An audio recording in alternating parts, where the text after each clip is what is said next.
marker. Please do yourself a favor and go ahead. What is wrong with me? Hello book lovers, welcome back to the channel. My name is Steph, and in today's video, we will be doing another book haul. Hello and welcome to another monthly book haul. This is going to be all of the books that I acquired in the month of September. If this is the first book haul of mine that you are watching and you are curious to see what other books I have obtained on the other months, I will leave the entire playlist linked down below so you guys can go and check out all of the book hauls on my channel. But without further ado, let's get into the September book haul. As always, I will start with my book of the month picks and my aardvark selections. So I did only get one aardvark book for this month, and the book that I ended up choosing from aardvark is So Thirsty by Rachel Harrison. I was very interested to get this book and to read this book, but there was also another little perk that aardvark did with this book, and that is that they did get Miss Rachel Harrison herself to sign the book. So that is a very cool bonus that I do now have a book that is signed by Rachel Harrison. I just recently got into Rachel Harrison at the beginning of last year, and I absolutely love the way that she writes horror. She does write very beginner horror, so if horror is not your usual genre, I would recommend Rachel Harrison to start with, as her books are very easy to get into and they aren't like super heavy on the horror themes. The only thing I do know about this one is that it is a vampire story, so I am super excited to get into it. I love the cover. The drink looks like it's a martini glass filled with blood, and the little drink stick has a bat on it, so completely obsessed, very excited to get to this. I will be reading this in the month of October for my October TBR, so I hope that I absolutely love this. Then for my book of the month selections, the first book that I picked up is The Ministry of Time by Callian Bradley. I'm not sure if I'm saying that correctly, so I do apologize, but this is a sci-fi novel where essentially we are following, I believe there is a romance in here, but we are following our main character who starts working for this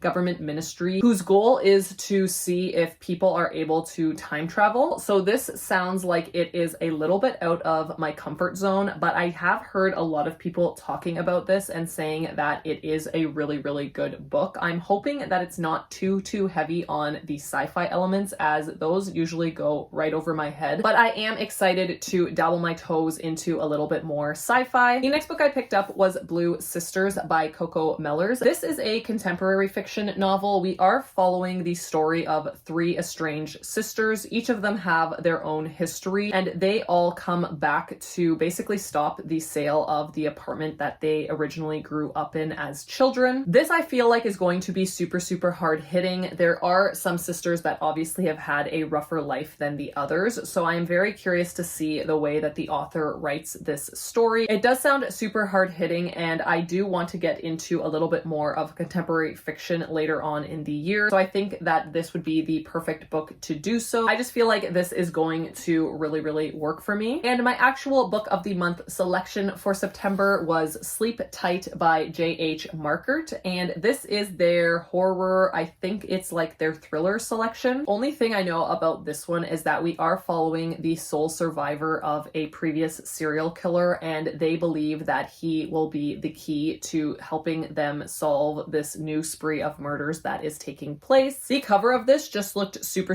creepy. I was immediately intrigued by this. I don't know that I'm going to love the story. I haven't really heard too much about it, but the cover just really drew me in. And again, I do usually go with the thriller selections from Book of the Month. So those are all of my subscription boxes. I am going to quickly go through two books that I did receive as a gift. I have talked about this on my channel previously, but I did just want to show these two books to show my appreciation to my bestie Bailey, who got me these two books for when I hit 2,000 subscribers on my channel. I of course will leave Bailey's channel linked down below. If you guys have not subscribed to my bestie Bailey yet, please do yourself a favor and go to her channel and hit that subscribe button, because she is just the sweetest friend. I absolutely love Bailey. The first book she got me was Just for the Summer by Abby Jimenez. This is a romance book. I have talked about this book previously on my channel and I absolutely loved it, so I am very excited that I have this for my collection. And And then the other book she got me was This Is Where We Talk Things Out by Caitlin Marceau. I'm so excited that she did get this for me. I am putting this on my October TBR, and I have been very, very interested in reading this book. It has been compared to Misery by Stephen King, which is one of my like all-time favorite King novels. This is a horror novel where we are following the relationship between a mother and a daughter, and I believe they are like isolated in this cabin together. I have heard really, really good things about it, so I am excited to see what I think about it. And again, I am reading it for October. Then I have a little pile of fantasy, so I will just go through those very quickly. The first book I picked up is A Day of Fallen Night by Samantha Shannon. This is the prequel, I believe, to Priory of the Orange Tree. It did come out after that, but I believe that the events in this book take place before the events in that book. Have I read the first one? No. Did I pick up this one? Yes. Is this huge? Absolutely. I don't really know what I'm doing, but if I do like Priory of the Orange Tree, I will be thankful that I do have this. The only thing I know about the Priory of the Orange Tree, which is book one, is that I believe that it was supposed to be a standalone fantasy. It is quite long, but it was an entire fantasy novel written in just one book, which is very appealing to me as fantasy is super, super intimidating to me. So I like it when I just have to pick up one book and I get the entire story. I also believe it is a fantasy that involves dragons, so I am very curious to see how I feel, and if I do like that, I will be very thankful that there is a prequel that I can read. I also did pick up book 2, which is Empire of the Damned. This is book 2 to Empire of the Vampire. Again, a book that I have not read, but I have heard everybody absolutely loving book 1, and I really do like Jay Kristoff's writing, so I feel like I am going to vibe with that book. It is a fantasy that involves vampires, so I feel like that is a recipe for success for me. So I did want to get book 2 in the series. And then another sequel that I picked up is Amari and the Great Game. This again is book 2 in Amari and the Night Brothers, which was one of my favorite books in the year that I read it. This is a middle grade fantasy series. It is so good, and I highly recommend it. I don't really hear many people talking about this series anymore. I don't know if it's just because the book is a little bit older now. The first book in this series, we are following our main character Amari, whose brother is missing, and the police tell her that her brother is dead, but she just refuses to believe that. And then she finds this ticking briefcase. I believe it was in her closet, and she basically gets drafted by this magical organization, and she is trying to discover the secret of Quentin's disappearance, which is her brother. Like I said, book 1 was in my top 10 for the year that I read it, so I absolutely loved it, and I do feel like I would need to reread that book in order to jump into this, but I am very excited to have this in my collection. Usually I do my thrillers and horrors last because I have the most of those, but I actually picked up more romance this month for some reason. The first book I picked up is this cute little pocket book, which is In the Company of Witches. I have seen this book going around, and it just felt like the perfect like Halloween read, so I did want to pick this up. This is a story about these witches that have a bed and breakfast, and somebody ends up dying at their bed and breakfast. I do believe this is a cozy mystery, and I don't know what it is, but I am just drawn to this cover. It is not really the greatest cover in the world, but for some reason this just gives me like all of the fall cozy vibes, so I am excited to jump into this. The next book I picked up is Silver Nitrate by Sylvia Moreno Garcia. This is a dark thriller where we are following a main character who is a very talented sound editor, but it is taking place in the 90s where women really aren't regarded in the film industry, so she doesn't really get to use her talents. And then her best friend realizes that his neighbor is this like really famous director, I believe, and there's a lot of creepy things that this director does, and then this director wants to work with our main character and her friend, but there is some very sinister things that start happening. So I am very curious to see how I feel about it. I don't really hear too many people talking about this book, so I don't know if people are loving it or hating it, but it is a very nice addition to the collection. This book I picked up based off of a friend's recommendation, and that is Rochelle. I will leave Rochelle's channel linked down below. The book that I am talking about is That's Not My Name by Megan Lally. She read this and had such a good time reading it that I really wanted to add it to my collection. I do not remember what this is about, but she said that she had such a good time reading it, so I was very excited to pick this one up. The next book I was super excited that I was able to find at a discounted price, and that is Lost Gods by Brahm. But I did want to pick this up as it was discounted, and if I do like Brahm's writing, I will be very happy happy to have this in my collection. I did also see my friend Rebecca talking about this book, so I will leave Rebecca's channel linked down below as well. I feel like this wasn't her favorite Brom, but she still said that it was a decent book. This sounds like we are following a couple that has this like very dark, sinister thing that is following them around wherever they go. Again, I don't know if Brom's writing is going to be for me. I have not read anything by them before, but I am very curious to see. Another sequel that I picked up, and it also does finish the series for me, and that is Hunting Prince Dracula by Carrie Maniscalco. This is book 2 in the Stalking Jack the Ripper series. I did read book 1 and had a very, very good time reading it. It is a thriller series. I believe it is YA, but I had a very good time reading book 1, and this was the last book that I needed to complete that collection, so I did pick this up as it was on sale, and now I do have the completed collection. I think it would be really fun to read the entire series in the month of October, so I may do that if I do have time after completing my very large TBR. And then the last 3 books are all from the same author. I have talked about this author on my channel, and I have been saying that I've been getting really into her books lately, and that is Darcy Coats. So the 3 books that I did pick up are From Below, Dead Lake, and Where He Can't Find You. This is on my October TBR. This we are following disappearances where the bodies are recovered, but they are all like stringed together, like the body parts, and they are trying to figure out if something human or something more sinister is causing that. For these 2, I do not know what these are about, but this one is on the shorter side and this one is a bit longer. I am very excited to be getting my Darcy Coats collection up though. This looks like it is going to be like an underwater story, as there is a diver here that looks like they are underwater. Very, very creepy. I do really want to get more into like water horror, as the ocean is something that actually terrifies me when you think about being like stranded in this massive body of water. It is just so creepy. And again, this looks like it is going to be something to do with a very creepy lake. I am very excited to add to my Darcy Coats collection, so these are a great addition. Now on to all of the romance that I acquired in the month of September. The first one is Love Redesigned by Lauren Asher. This is the author of the Dreamland Billionaires series, and this I believe is also a like billionaire romance. It does say Lakefront Billionaires. I believe that this is book 1 in that series. I did love the Dreamland Billionaires series when I read it. I do still have to read book 3, but books 1 and 2 were incredible, and I have heard really good things about this. Again, this is a very chunky book for being a romance, but I've heard that it reads very, very quickly, so I am excited to dive into this. Another billionaire romance I picked up is King of Wrath, which is book 1 in the Kings of Sin series. This I have heard is Anna Huang's like best series that she has written, so I am very excited to get into it. I did read Twisted Love, which was a previous series, and I read book 1 in that and I did enjoy it, so I feel like I will definitely enjoy this. Another book that I have had on my radar for so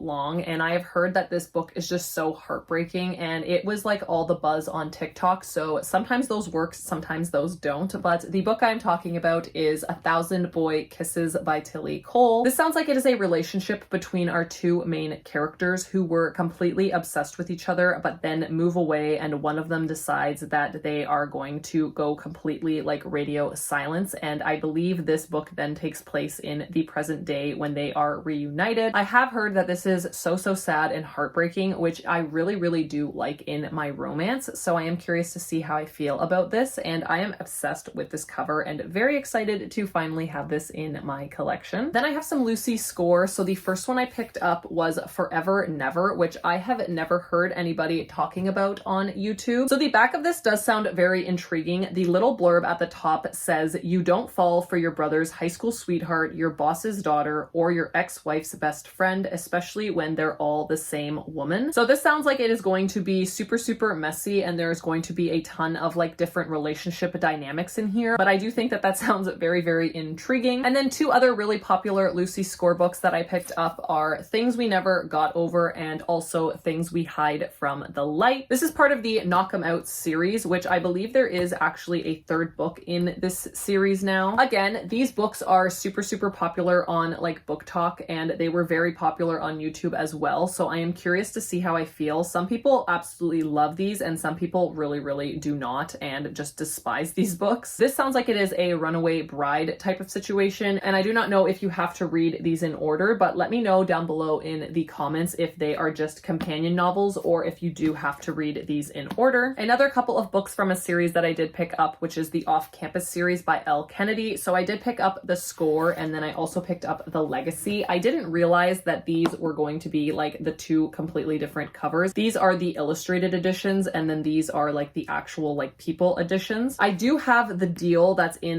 this, and this one also has sprayed edges. So yes, these are part of the same series, but my editions look completely like not good together. Even the spines don't match up, which is such a piss off to me if I'm being completely honest. I did not put this edition in my cart, but this is what got sent to me, and I just really didn't want the headache of returning it. So I am just going to keep them, and hopefully I can either complete the series as this one or this one and then put the other ones up for sale. But I would only do that if I could find them at a discounted price. All of that ranting to say that I did pick up two more in the Off-Campus series, which is a hockey romance series. I did read book one and I did enjoy it. It wasn't my favorite, but I thought it was a decent read, so I did want to complete my series. And finally, the last three books that I have to talk about are also all part of the same series, and that is the Hoops series by Kennedy Ryan. So the first one being Long Shot, and then Block Shot, and finally Hook Shot. I believe that this is the completed series. I am also absolutely obsessed with what these spines look like together. The only thing I know about this is that it is a basketball romance, which I don't think that I have ever read a basketball romance. And in book one, we are following our main character, Iris, who meets a character named August, who is being drafted or trying to get into the NBA. They kind of have this connection, but cannot explore that as he is focusing his time on going to the NBA draft. I have heard nothing but good things about Kennedy Ryan as a writer. I do have a ton of her books, so I do want to make that a priority, as I have heard, again, nothing but good things about her. And I have not read a basketball romance, so I am curious to see how I feel about these. So those were all of the books that I acquired in the month of September. This book haul was definitely a lot more romance focused than my usual book hauls, but I did still sprinkle in some mystery thrillers and horrors as well. Let me know down below in the comments which books you guys are most excited that I read from this book haul. That is it for today's video. Thank you all so much for watching. If you did make it to the end of this video, leave me the basketball emoji just to represent the last books that I talked about, which were the Hoops romance books. If you did like today's video, you can also let me know by hitting that thumbs up like button. And as always, if you are new here, I would love to have you stick around. So please hit that subscribe button, and I will see you guys all in my next one. Bye.